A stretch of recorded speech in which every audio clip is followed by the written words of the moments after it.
Le fait d'avoir cette éventuelle transition à une opération de maintien de la paix onusienne ferait que cela pourrait devenir aussi non seulement une mission de police pour l'aide à la police haïtienne, mais aussi qu'il y ait des contingents militaires qui soient déployés en Haïti. Est-ce que transformer la MAS en une mission de maintien de paix et voudrait automatiquement dire et placer Haïti sous chapitre 7? Oui, il y a le besoin de faire référence et d'invoquer le chapitre 7. D'ailleurs, c'est ce qui a été fait pour l'autorisation de la mission d'appui à la sécurité avec la résolution d'octobre de l'année dernière qui a autorisé cette mission.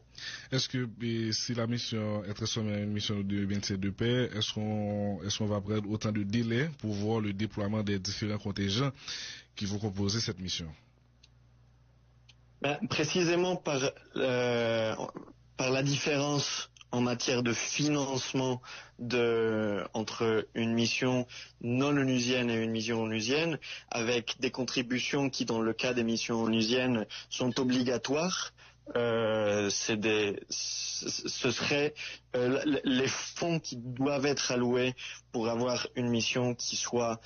prête à agir sur le terrain seraient disponibles beaucoup plus rapidement, ce qui ferait qu'il y aurait suffisamment le personnel attendu et les équipements nécessaires, probablement de manière beaucoup plus rapide que ce long processus de demande de contribution volontaire qui peine véritablement à arriver au but de financement de environ 600 millions qui est le coût qui est estimé pour la mission d'appui à la sécurité pour un an. En ce moment, les États-Unis ont contribué avec plus de 300 millions sur le fonds spécial dirigé par l'ONU qui reçoit les contributions financières des volontaires des différents États. Il y a en ce moment environ 68 millions qui ont été apportés par la France, l'Espagne, le Canada et 2 ou 3 autres pays. Mais il y a toujours un manque de 150 millions pour arriver à ce but des 600 millions, alors qu'on est à un mois de l'année passée de la résolution qui a autorisé le déploiement de la mission. Le fait d'avoir cette éventuelle transition à une opération de maintien de la paix onusienne ferait que cela pourrait devenir aussi non seulement une mission de police pour l'aide à la police haïtienne, mais aussi qu'il y ait des contingents militaires qui soient déployés en Haïti. Est-ce que transformer la MAS en une mission de maintien de paix et voudrait automatiquement dire et placer Haïti sous chapitre 7? Oui, il y a le besoin de faire référence et d'invoquer le chapitre 7. D'ailleurs, c'est ce qui a été fait pour l'autorisation de la mission d'appui à la sécurité avec la résolution d'octobre de l'année dernière qui a autorisé cette mission. Est-ce que si la mission est transformée en une mission de maintien de paix, est-ce qu'on va prendre autant de délais pour voir le déploiement des différents contingents qui vont composer cette mission? Précisément par la différence en matière de financement entre une mission non onusienne et une mission onusienne, avec des contributions qui, dans le cas des missions onusiennes, sont obligatoires. Ce serait les fonds qui doivent être alloués pour avoir une mission qui soit prête à agir sur le terrain seraient disponibles beaucoup plus rapidement, ce qui ferait qu'il y aurait suffisamment le personnel attendu et les équipements nécessaires, probablement de manière beaucoup plus rapide que ce long processus de demande de contribution volontaire qui peine véritablement à arriver au but de financement de environ 600 millions qui est le coût qui est estimé pour la mission d'appui à la sécurité pour un an. En ce moment, les États-Unis ont contribué avec plus de 300 millions sur le fonds spécial dirigé par l'ONU qui reçoit les contributions financières des volontaires des différents États. Il y a en ce moment environ 68 millions qui ont été apportés par la France, l'Espagne, le Canada et 2 ou 3 autres pays. Mais il y a toujours un manque de 150 millions pour arriver à ce but des 600 millions, alors qu'on est à un mois de l'année passée de la résolution qui a autorisé le déploiement de la mission. Le fait d'avoir cette éventuelle transition à une opération de maintien de la paix onusienne ferait que cela pourrait devenir aussi non seulement une mission de police pour l'aide à la police haïtienne, mais aussi qu'il y ait des contingents militaires qui soient déployés en Haïti. Est-ce que transformer la MAS en une mission de maintien de paix voudrait automatiquement dire et placer Haïti sous chapitre 7? Oui, il y a le besoin de faire référence et d'invoquer le chapitre 7. D'ailleurs, c'est ce qui a été fait pour l'autorisation de la mission d'appui à la sécurité avec la résolution d'octobre de l'année dernière qui a autorisé cette mission. Est-ce que si la mission est transformée en une mission de maintien de paix, est-ce qu'on va prendre autant de délais pour voir le déploiement des différents contingents qui vont composer cette mission? Précisément par la différence en matière de financement entre une mission non onusienne et une mission onusienne, avec des contributions qui, dans le cas des missions onusiennes, sont obligatoires. Ce serait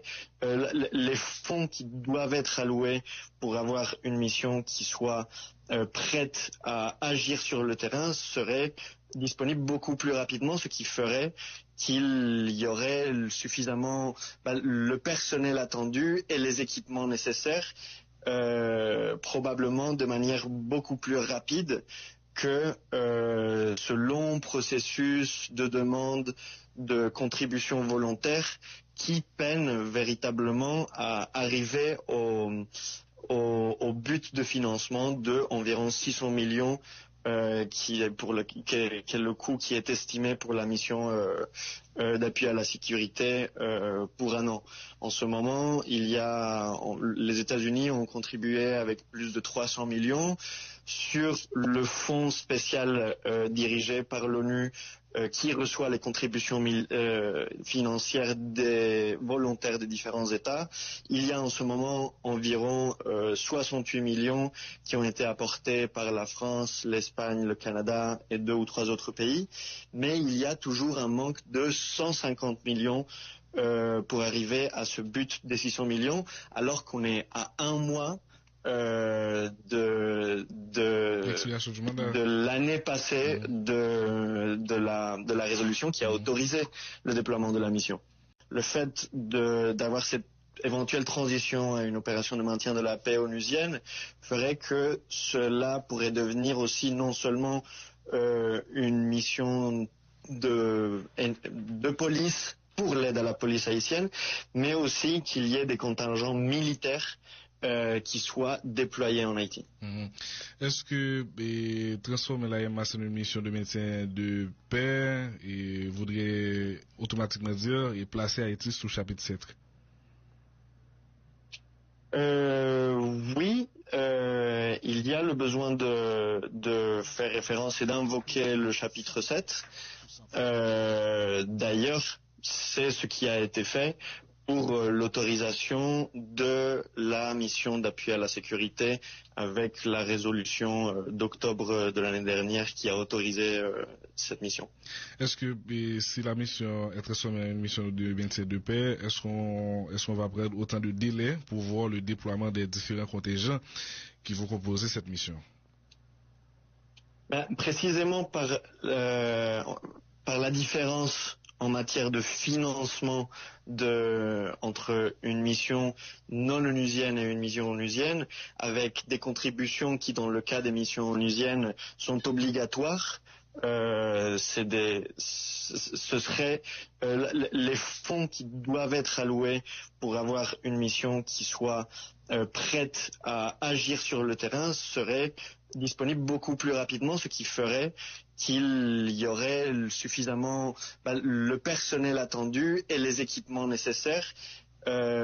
probablement de manière beaucoup plus rapide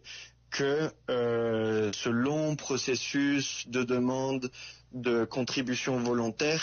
qui peine véritablement à arriver au but de financement de environ 600 millions qui est le coût qui est estimé pour la mission d'appui à la sécurité pour un an. En ce moment, les États-Unis ont contribué avec plus de 300 millions sur le fonds spécial dirigé par l'ONU qui reçoit les contributions financières des volontaires des différents États. Il y a en ce moment environ 68 millions qui ont été apportés par la France, l'Espagne, le Canada et 2 ou 3 autres pays. Mais il y a toujours un manque de 150 millions pour arriver à ce but des 600 millions, alors qu'on est à un mois de l'année passée de la résolution qui a autorisé le déploiement de la mission.